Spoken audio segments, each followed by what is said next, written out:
इस समय एलोपैथी के समर्थक और आयुर्वेद के विरोधी, योग के विरोधी, पतंजलि के विरोधी, रामदेव जी के विरोधी बड़े खुश हैं।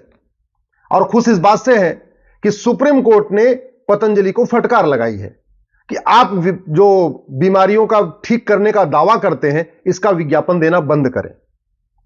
सुप्रीम कोर्ट ने क्यों कहा यह बात? क्योंकि 1954 का जो ड्रग एंड मैजिक एक्ट है, जिसको नेहरू जी ने बनाया था, वो कहता है कि भाई इन 54 बीमारियों का आप ठीक करने का दावा नहीं कर सकते। नेहरू जी ने वो कानून क्यों बनाया? क्योंकि 1940 में अंग्रेजों ने कानून बनाया था ड्रग एंड मैजिक एक्ट, और अंग्रेज चाहते थे कि केवल एलोपैथी का प्रचार प्रसार हो, आयुर्वेद, योग, प्राणायाम, नेचुरोपैथी जो भारतीय चिकित्सा है वो नीचे दबी रहे, केवल जो विदेशी चिकित्सा है एलोपैथी वो ऊपर बढ़ती रहे। इसके लिए उन्होंने 1940 में कानून बनाया था। उसी को कॉपी पेस्ट किया नेहरू जी ने 1954 में, जिसको कहते हैं ड्रग एंड मैजिक एक्ट। और उसमें क्या लिखा हुआ है कि अपेंडिक्स, अंधापन, कैंसर, मोतियाबिंद, बहरापन, डायबिटीज, मंदबुद्धि, माहवारी, इसी तरीके से प्रोस्टेट ग्लैंड, ड्रॉपसी, मिर्गी, पथरी, ग्लूकोमा, ब्लड प्रेशर, हिस्टीरिया, कोढ़, मोटापा, नपुंसकता, बाझपन, टीबी, अल्सर, इन बीमारियों को ठीक करने का कोई दावा नहीं करेगा। अब कानून इसलिए बनाया गया था क्योंकि इन बीमारियों का इलाज एलोपैथी में था ही नहीं उस समय, लेकिन इन बीमारियों का इलाज आयुर्वेद में था। ये जो बीमारियां आपको बता रहा हूं, बाझपन, नपुंसकता, अंधापन, बहरापन, गूंगापन, माहवारी डिस्टर्ब होना, इन सभी बीमारियों का इलाज भारतीय चिकित्सा में था, लेकिन एलोपैथी में नहीं था। इसलिए अंग्रेजों ने कानून बना दिया कि इन बीमारियों के बारे में कोई प्रचार कर ही नहीं पाएगा। एलोपैथी में था नहीं।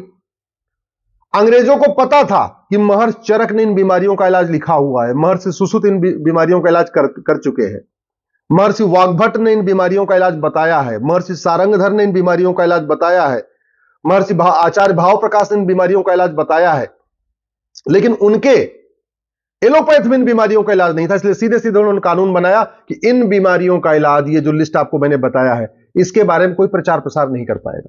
क्योंकि नेहरू जी को भी भारतीय चिकित्सा पद्धति से नफरत थी, उनको तो पूरी भारतीयता से ही नफरत थी। उनको भारतीय शिक्षा, भारतीय चिकित्सा, भारतीय वेशभूषा, भारतीय सोच, भारतीय भाषा, हर चीज से उनको नफरत थी। और नेहरू जी को हर विदेशी चीज पसंद थी, विदेशी स्टाइल का कपड़ा पहनना, विदेशों में कपड़ा धुलवाना। उनको तो भारत का धोबी भी नहीं पसंद था, वो तो कपड़ा भी विदेश में धुलवाते थे। विदेशी सिगरेट पीना, विदेशी स्टाइल में रहना, विदेशी महिलाओं से बात करना, विदेशी भाषा में बोलना, विदेशी किताबों को पढ़ना, ये नेहरू जी का शौक था। तो नेहरू जी ने भी जो अंग्रेजों का 1940 वाला कानून था, उसी को कॉपी पेस्ट किया 1954 में, और सीधे सीधे जो पहले था ड्रग एंड मैजिक एक्ट 1940, उसको बना दिया ड्रग एंड मैजिक एक्ट 1954। अब वो कानून आज भी चल रहा है, किसी सरकार ने उस कानून को खत्म नहीं किया, किसी ने उसको कोर्ट में नहीं चैलेंज किया, और कानून चल रहा है।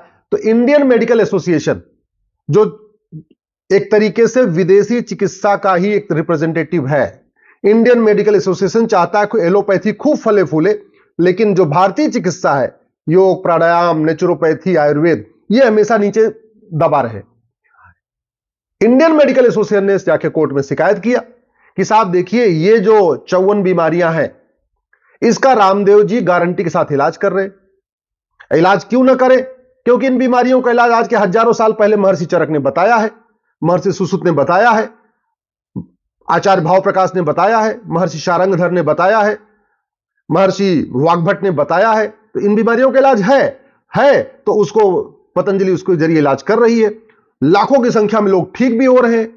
लोग अपने आप बोल रहे हैं कि मेरा मोटापा ठीक हुआ, मेरा डायबिटीज ठीक हुआ, मेरा कोलेस्ट्रॉल ठीक हुआ, मेरा बहरापन ठीक हुआ, मेरे नपुंसकता ठीक हुई, मेरा बाझपन ठीक हुआ, मेरा माहवारी ठीक हो गया। सब बता भी रहे, लेकिन चूंकि कानून कह रहा है कि नहीं, आप क्लेम नहीं कर सकते, आप इसको पेपर में एडवर्टाइज नहीं कर सकते, उसी घटिया कानून का सहारा लेकर इंडियन मेडिकल एसोसिएशन जाता है कोर्ट में। कोर्ट इनके खिलाफ कार्रवाई करती है, उनको कहती है आप इसका प्रचार मत करिए। रामदेव जी जिद्दी आदमी, वो कह रहे हैं जब इलाज हो रहा है तो मैं तो प्रचार करूंगा। अब यहां एक बड़ी समस्या यह भी आ गई है कि जो सुप्रीम कोर्ट के 2 जज इस बेंच इस मामले को सुन रहे हैं, मुझे नहीं पता कि उन्होंने कभी महर्षि चरक को पढ़ा है कि नहीं पढ़ा। अगर सुप्रीम कोर्ट के जज चरक संहिता पढ़ लें वाग्भट संहिता पढ़ ले, महर्षि भाव प्रकाश को पढ़ ले, महर्षि सुश्रुत को पढ़ ले, महर्षि पतंजलि को पढ़ ले, तो वो खुद भी कहेंगे कि भाई इन बीमारियों के इलाज तो लिखा हुआ है, तो फिर तो ये कानूनी घटिया है।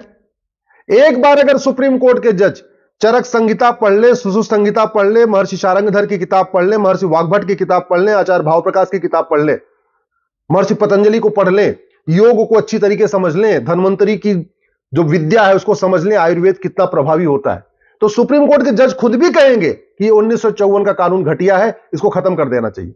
लेकिन चूंकि सुप्रीम कोर्ट के जजों ने हमारे ऋषियों मनीषियों को पढ़ा नहीं, महर्षियों को पढ़ा नहीं है, तो उनको लगता है आईएमए जो कह रहा है वही ठीक है, और वैसे सुप्रीम कोर्ट का कानून केवल कानून का इंटरप्रिटेशन करना है और कानून महाघटिया है, तो रामदेव जी को फटकार पड़ रही है। मैं पूरी तरीके से रामदेव जी के साथ हूं। रामदेव जी को जो फटकार लगी है वो केवल इसलिए लगी है कि 1954 का कानून महाघटिया है। रामदेव जी ने कोई गलती नहीं किया। रामदेव जी तो वही कार्य कर रहे हैं जो महर्षि चरक ने किया था, महर्षि सुश्रुत ने किया था, आचार्य भाव प्रकाश ने किया था, महर्षि वाग्भट ने किया था, महर्षि पतंजलि ने किया था। रामदेव जी तो केवल भारतीय चिकित्सा को बढ़ा रहे हैं।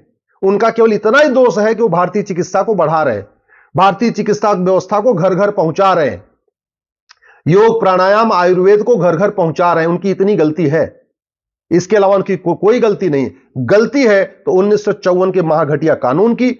मैं सरकार से निवेदन करता हूं 1954 की कानून को रिव्यू करने के लिए एक्सपर्ट कमेटी बनाए।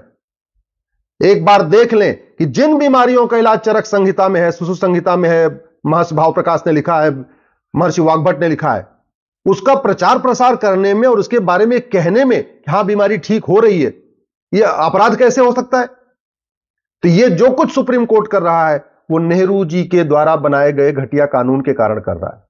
इसका मतलब जो फटकार लग रही है सुप्रीम जो रामदेव जी को, वो रामदेव जी की गलती के कारण फटकार नहीं लग रही है। आचार्य बालकृष्ण ने कोई गलती नहीं किया है लेकिन फिर भी उनको फटकार लग रही है। पतंजलि ने कोई गलत काम नहीं किया फिर भी उनको फटकार लग रही है। उसका दो कारण है, कानून घटिया है और सुप्रीम कोर्ट के जजों को चरक संहिता नहीं आती, उन्होंने भाव प्रकाश संहिता नहीं पढ़ा है, उन्होंने वाग्भट संहिता नहीं पढ़ा है, उन्होंने माधवकर साहब की महर्षि माधवकर को नहीं पढ़ा है, उन्होंने भारतीय चिकित्सा कितनी गहरी है कितनी गूढ़ है उसको समझा नहीं है। अरे हमारे खुद पिताजी का घुटना खराब हो गया था और हमने एम्स में दिखाया, बोले घुटना बदलना पड़ेगा। हमने राम मनोहर लोहिया में दिखाया, बोला घुटना बदलना पड़ेगा। हमने एक और बड़े प्राइवेट हॉस्पिटल में दिखाया, बोले घुटना बदलना पड़ेगा। मैं अपने पिताजी को ले गया, पतंजलि ले गया, 10 दिन के अंदर घुटना फिट हो गया, घुटना भी सही हो गया, कमर भी ठीक हो गया, उनके बैकबोन में पेन थी वो भी सब सही हो गया। जहां एलोपैथी में कह रहे थे कि नहीं केवल ट्रांसप्लांट करना पड़ेगा, दूसरा कोई इलाज नहीं है, 10 दिन के अंदर पतंजलि हमारे पिताजी ठीक हो गया, आ गए, आराम से घूम रहे। ऐसे कितने केसेस हैं, मैंने खुद अपनी आंखों से देखा है। पतंजलि में कैंसर का इलाज होते हुए, बाजपन का इलाज होते हुए, लोग आके बताते हैं कि उनका बाजपन ठीक हो गया, नपुंसकता उनकी ठीक हो गई, कैंसर का इलाज हो रहा है। कोलेस्ट्रॉल कितने हजारों लोगों का, लाखों लोगों का ठीक हो चुका है। डायबिटीज तो पूछे नहीं, गारंटीड वहां इलाज चल रहा है। मोटापा, एलोपैथी में मोटापे का क्या इलाज है? केवल सर्जरी करना, लाखों करोड़ों लोगों का मोटापा ठीक हो चुका है। इसके बावजूद उनको फटकार लग रही है और भारतीय इस पे खुश हो रहे हैं। किस बात पे खुश हो रहे हैं कि चलो यार, एक जो आदमी भारत की चिकित्सा व्यवस्था को बढ़ा रहा था, योग प्राणायाम को बढ़ा रहा था, उसको फटकार लग गई, इसी बात से खुश है। कितने दुख की बात है कि विदेशी चिकित्सा व्यवस्था इतनी हावी हो गई है, फार्मा कंपनियां इतनी यहां पे हावी हो चुकी हैं, और इंडियन मेडिकल एसोसिएशन नाम है उसका, इंडियन मेडिकल एसोसिएशन, लेकिन वो इंडियन मेडिकल सिस्टम का बिल्कुल विरोधी है। मैं फिर से कह रहा हूं, ये इंडियन मेडिकल एसोसिएशन भारतीय चिकित्सा का घोर विरोधी है, योग प्राणायाम नेचुरोपैथी का विरोधी है। ये केवल चाहता है कि जो विदेशी चिकित्सा व्यवस्था है एलोपैथी, वही फले फूले, वही कंटिन्यू जारी रहे और भारत की चिकित्सा आगे ना आए, इसीलिए इस तरीके की हरकतें कर रहा है। मैं सरकार से निवेदन करता हूं 1954 का कानून रिव्यू करने के लिए कमेटी बनाए और इस कानून को खत्म करें।